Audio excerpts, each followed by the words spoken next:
ஒரு மேட்ரோ ஒருத்தர் ஓப்பன் பண்ணி விட்டுறாங்க. நம்ம போய் சொன்னால் அப்புறம் இவன் தாண்டா சின்ன கவுண்டர் படம் எடுத்தவன்.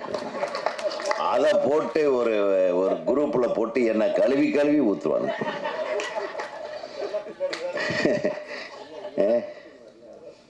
அதனால் நான் ஒரு முடிவோடு வந்துட்டேன். எதுவுமே பேசுறது இல்லைன்னு வந்து உட்காந்தேன். நல்ல வேலை ரொம்ப நேரம் கூப்பிடல, அப்படியே விட்டுருவாங்கன்னு பார்த்தேன். கடைசியில் ஆளுக்காலு பேசி உசு பேத்தி விட்டாங்க.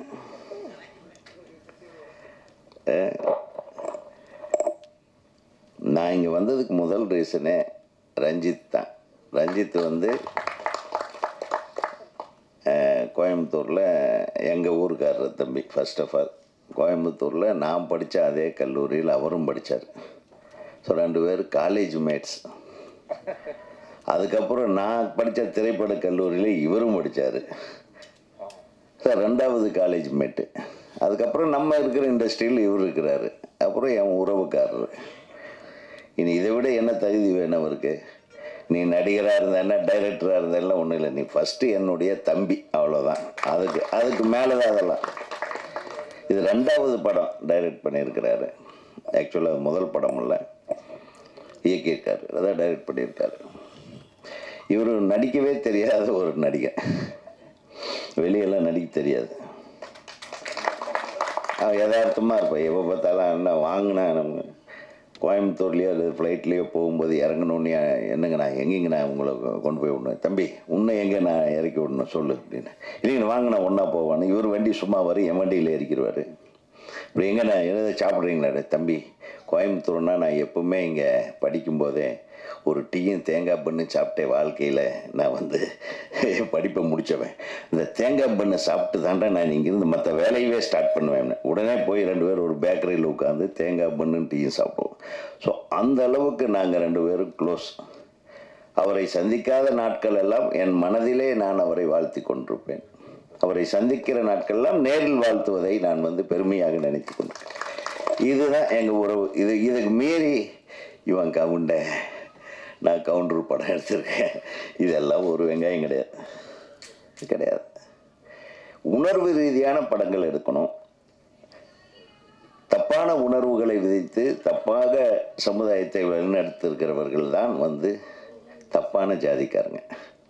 அவன் மேல் ஜாதியாக இருந்தாலும் சரி, இன்னொரு ஜாதியாக இருந்தாலும். நல்ல உணர்வுகளோடு, நல்ல எண்ணத்தோடு, நல்ல எண்ணங்களை பிரதிபலிக்கிற ஜாதி படமே எடுத்தால் கூட அவன் நல்ல ஜாதிக்காரன், அவ்வளோதான். இப்படி வேற மாதிரி இப்படி ஐடியா பிடிக்க வேண்டியதாக இருக்குது. என்ன ஒவ்வொரு மேட்டரும் ஒவ்வொருத்தன் பேசிடுறோம்.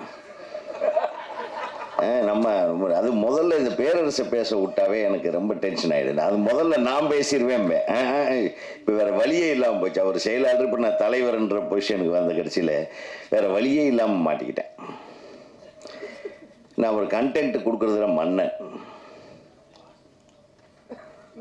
பேரரசு ஜாதியை பற்றி கிழிச்சு எறிஞ்சிட்டான் பார்த்தீங்களா? வெப்போண்டாங்கிறான், வையுங்கடா, அப்படி இல்லை எடுங்கடா அப்படிறான். இப்போ எது உண்மை எது போய் நான் ஒரே கன்ஃபியூஷனில் இருக்கேன். பிள்ளையார போய் ஜாதியில் சேர்த்துட்டாங்க. பிள்ளையார் பட்டியவே ஜாதியில் சேர்த்த ஒரே இயக்குனர் பேரரசு அவர்களே. உன் படம் எப்படி பேச வைக்குது பாத்தியா? ஐயோ, சிலுக்குவார்பட்டின்னு ஒரு ஊர் இருக்கு. இது என்ன நம்பிங்க? சிலுக்கு பிறந்த ஊரா?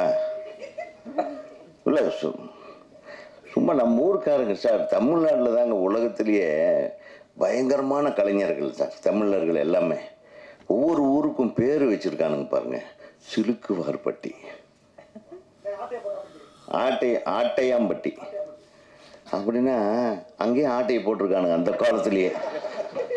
ஆட்டையாம்பட்டி, கொண்டலாம்பட்டி, அப்புறம் என்ன பட்டிப்பேன், ஏகப்பட்ட பட்டிகளை, ஒவ்வொன்றுமே வித்தியாசமான பேராக இருக்கும்.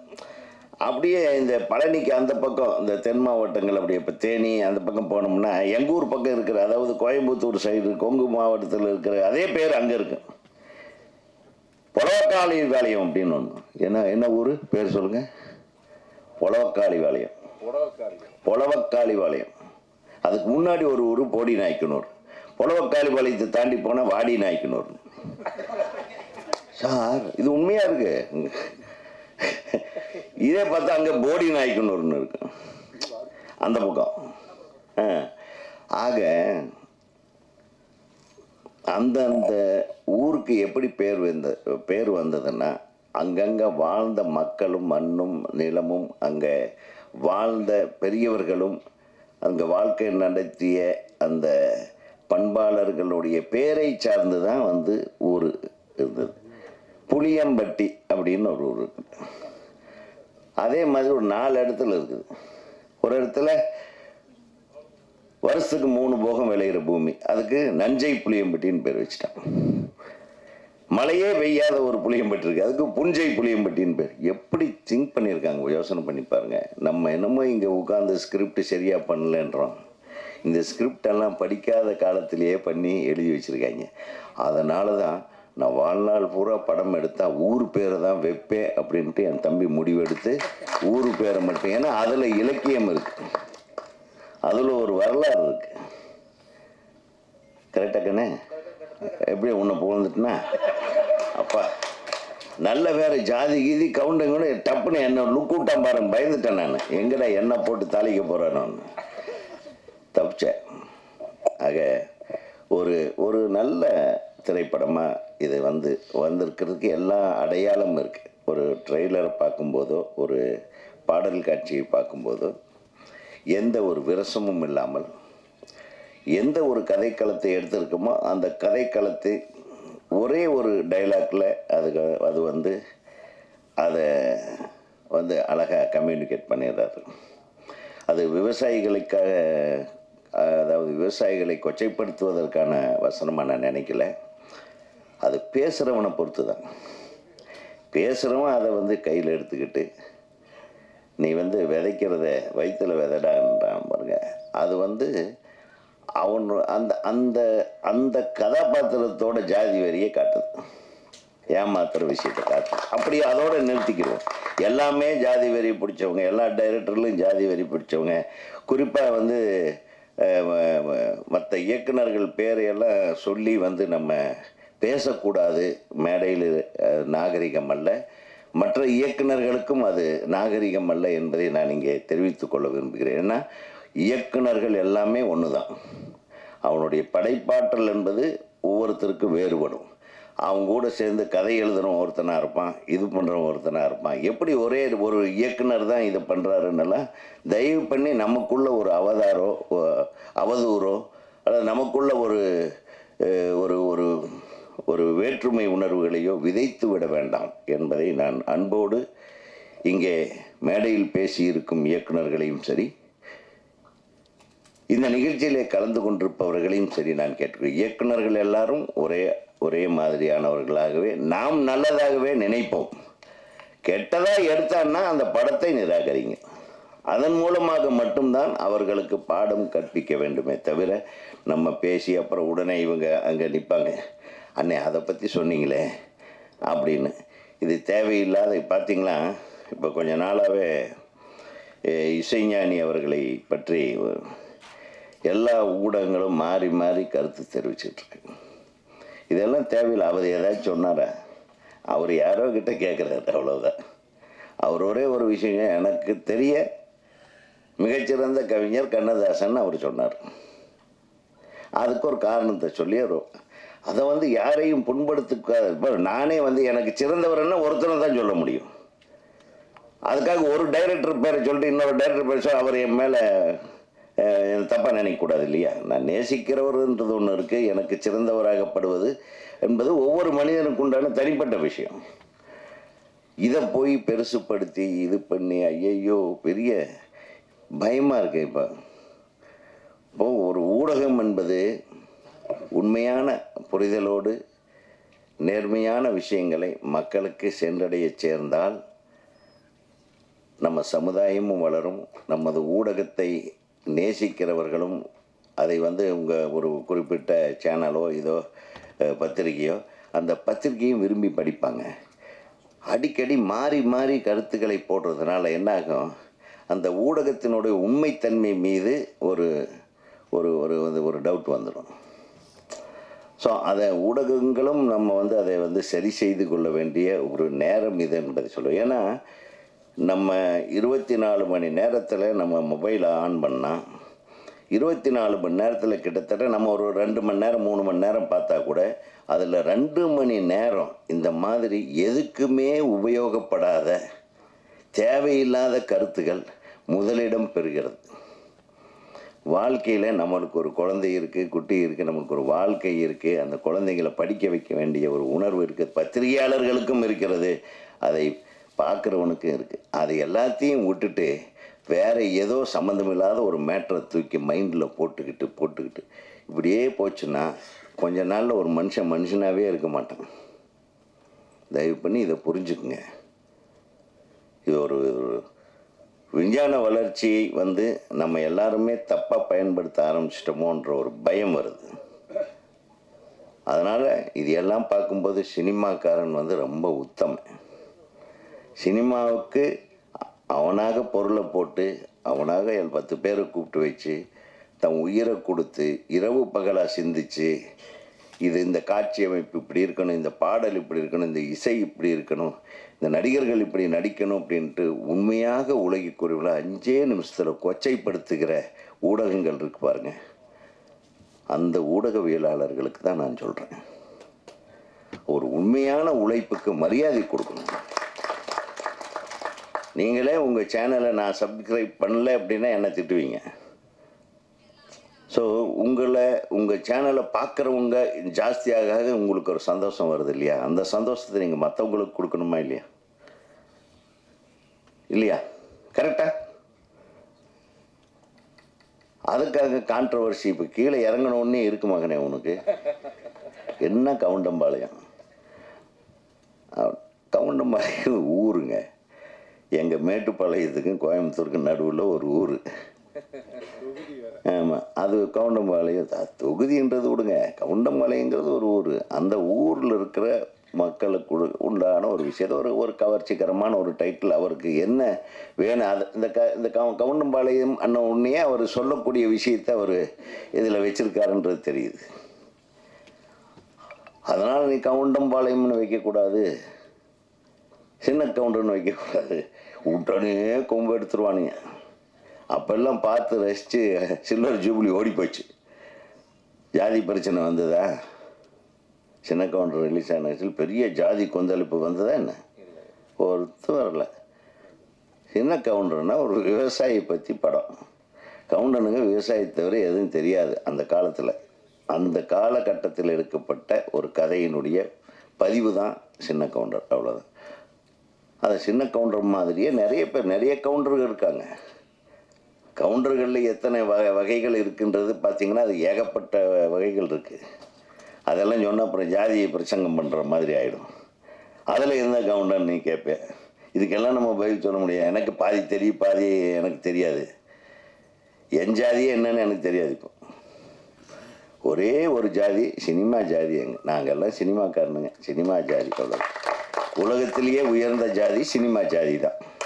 உலகத்திலேயே உயர்ந்த தொழில் நான் மாறுபடுறேன், விவசாயத்துக்கு அடுத்தது சினிமா தொழில் தான். ஏன்னா சினிமா தொழில் எப்படின்னா விவசாயத்தோடு ஒப்பிட்டு சொன்னால் சினிமாவுக்கும் விவசாயத்துக்கு என்னென்னலாம் தேவையோ அதே சினிமாவுக்கும் தேவை. நீங்கள் கணக்கு போட்டு பார்த்துங்க. அதெல்லாம் திருப்பி சொன்னால் ரொம்ப டைம் ஆகிட்டு. விவசாயி தேவை, ஒரு டைரக்டர் தேவை, நிலம் தேவை, ஒரு ப்ரொடியூசர் தேவை, இல்லை வெள்ளாமை போடுறதுக்கு பணம் தேவை, ஒரு ஃபைனான்சியர் தேவை, புரியுங்க.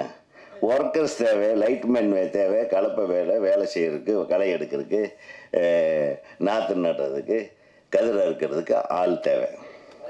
இதெல்லாம் முடித்து வெளியே கொண்டாந்தால் வியாபாரம், டிஸ்ட்ரிபியூஷன். ஆமாம், நம்ம ஒரு மூட்டை நெல் விளைய வைக்கிறதுக்கு 500 ரூபா செலவாச்சானா அவனை 150 ரூபாய்க்கு கேட்பானுங்க. இதுதான் டிஸ்ட்ரிபியூஷன். கடைசியில் திருத்தனமாக வீட்டில் ஏதோ ஒரு சேனலில் படத்தை பார்த்து என்ஜாய் பண்ணுவாங்க. அதை விதைச்சவன் இங்கே கடன் வாங்கிட்டு டெய்லி தயாரிப்பாளர் சங்கத்தில் இங்கேயும் பஞ்சாயத்துன்னு ஓடிட்டுருப்பான். தேனப்பை அழகாக பாருங்கள், தேனப்பான் படத்துக்கு வந்து 50,000 ரூபா நம்ம பேரரசு கொடுத்துருக்காப்புல ஒரு பாட்டுக்கு. என்ன 2 பாட்டு எழுதி சொல்லிட்டு வெறும் 10,000 ரூபா தான் கொடுத்தாப்பு.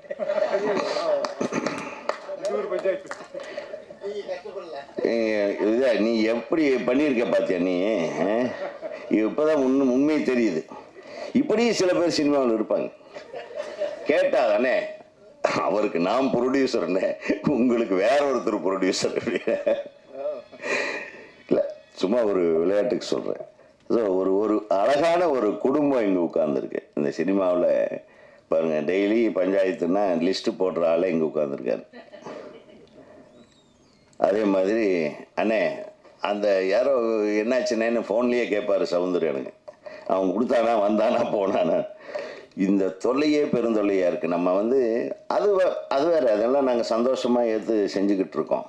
எதை எங்களால் முடிஞ்ச அளவுக்கு சினிமாவில் நடக்கிற லாஸுக்கும் பிரச்சனைகளையும் தீர்வு காண்றதுக்கு எல்லாருமே ஒற்றுமையாக தான் செயலாற்றி கொண்டிருக்கிறோம்.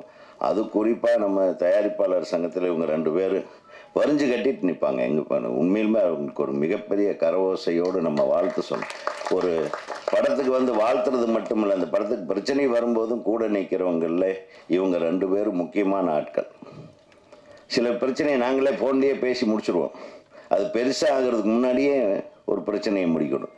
அந்த மாதிரி தான் இந்த படத்தை வந்து ஒரு பெரிய பிரச்சனை பொருளாக நீங்கள் எல்லாம் கருதாமல் அதை பெருசாக்கினா தான் விளம்பரம் வந்து இந்த படத்துக்கு சேரும்னு அர்த்தமே இல்லை. இப்போ ஏற்கனவே சொன்ன மாதிரி ஒரு தம்பி அழகாக சொன்னார், இந்த படம் வெளியே வந்தாவே அரங்கு நிறைந்த காட்சிகளாக ஓடிக்கொண்டிருக்கும் என்பதில் எந்த சந்தேகமும் இல்லை. அப்படி இருக்கட்டும்.